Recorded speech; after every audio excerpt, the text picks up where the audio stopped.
Paired up, we got Major Scott and Colonel Bruce, two Gulf War vets, right? I say it all the time, but these guys are super cool. And I do believe that God has a plan for my golf game, so check this. God definitely wants me to break 80 next summer, okay? Definitely. And I know it for a fact because my buddy, he just got a putting green put in his backyard and he has given me full access. So I found out my home course is under new management next year. Like, I heard a rumor about new cards, but I rolled up to the tee the other day and the guy's like, next year you're not going to be able to wear t-shirts. And I had mixed feelings about it, but I actually like that. I like that sort of, the etiquette, just dress code a little bit, right? It's not going to kill anybody. Just a beautiful fall day in Colorado. Little Mesa there, Aspen's turning. Okay, my boy taking this little chop at this. All right, so I mentioned, because, I didn't notice right away, but both of these guys were lefties. When two guys are taking the same swing, nothing seems out of the ordinary.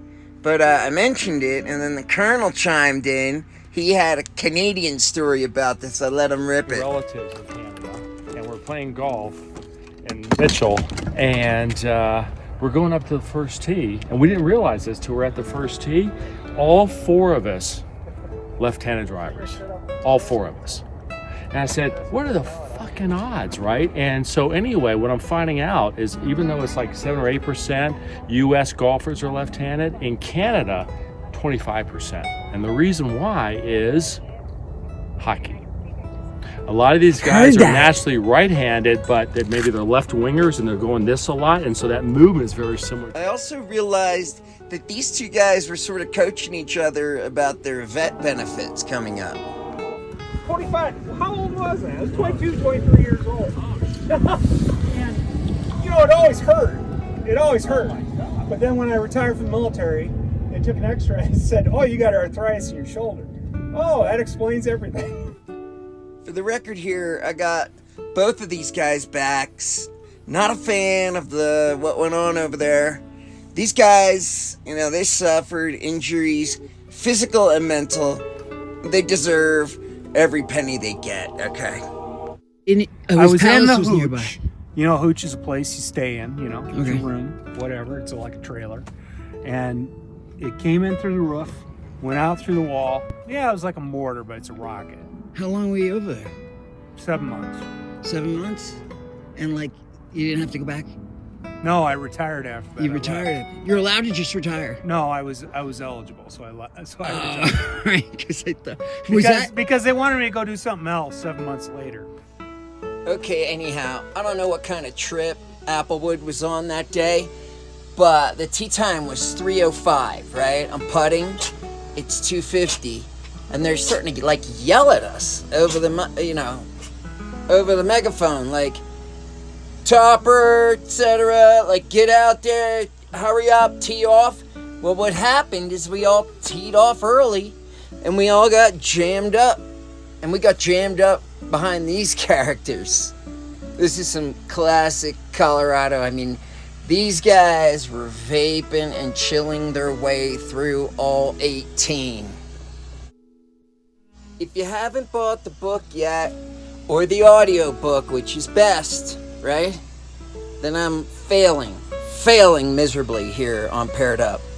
But anyhow, it was the second hole, and this was the backdrop, and it was a par 3, 110 yards.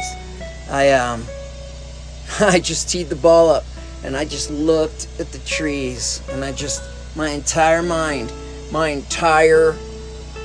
every thought just went to the trees, and just took a strike at the ball, and it was right there 10 feet from the cup. That's Zen golf. Finish what you're doing, clear the deck, and focus on the task at hand. Go through the factors you need to consider and make your plan. Clear any doubts and commit to the plan. The next transition is one of the most challenging. Having made your plan with the thinking, conscious aspect of mind, you need to turn over control for the execution of the shot to the intuitive, subconscious mind that runs your body. You play your best golf when you plan with your head, then play from your heart. There are two keys to success in making this transition. 1, filling your mind with a vivid image of the shot you intend to play, and 2, settling down, clearing away tension and feeling the center of gravity in your body. To do this, you can use a full breath just before you begin your approach to the ball. It is freaking glorious out here. That's all there is to it. Anyhow, let's just talk about this drive right here. 100 yards to the hole. Pitching wedge, mellow pitching wedge. And 368 from the white tee. There's one right next to me here. You're exactly 100 yards out. You're 100 yards out. Anyhow, so 100 yards out and 368, so that's a 270-yard drive. And I crushed it, like I did.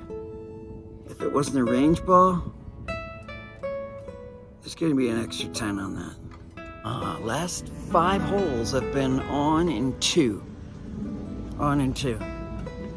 On that last hole, on and 3, but it's a par 5. That shouldn't be a par 5. But this weather, you can't beat this.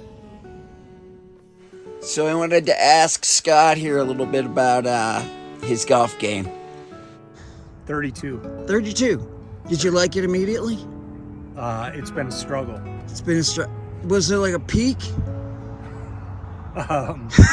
Just lots of valleys. Just lots of valleys. It started out as a plateau and it stayed there. Series of valleys. A series of valleys. Now, yeah. come on. My little golf interview quickly shifted into golfing in the Middle East. I golfed in Qatar. Okay? Yeah, I did in the too, Middle actually. East. I Golfed golfed in the there, Middle too. East. The major says I golfed in Qatar. And the colonel's like, I did too. It was 120 degrees and I was deployed. I was in Iraq and it was my R&R. This is awesome. It was 9 holes and I golfed a 39. It's funny. I find that in every game, and every time I'm out, there's like a moment. There's a moment that happens that's just like everything gets perfect. Like the weather, and that's when everybody just kind of looks at each other and says, "Isn't golf beautiful?"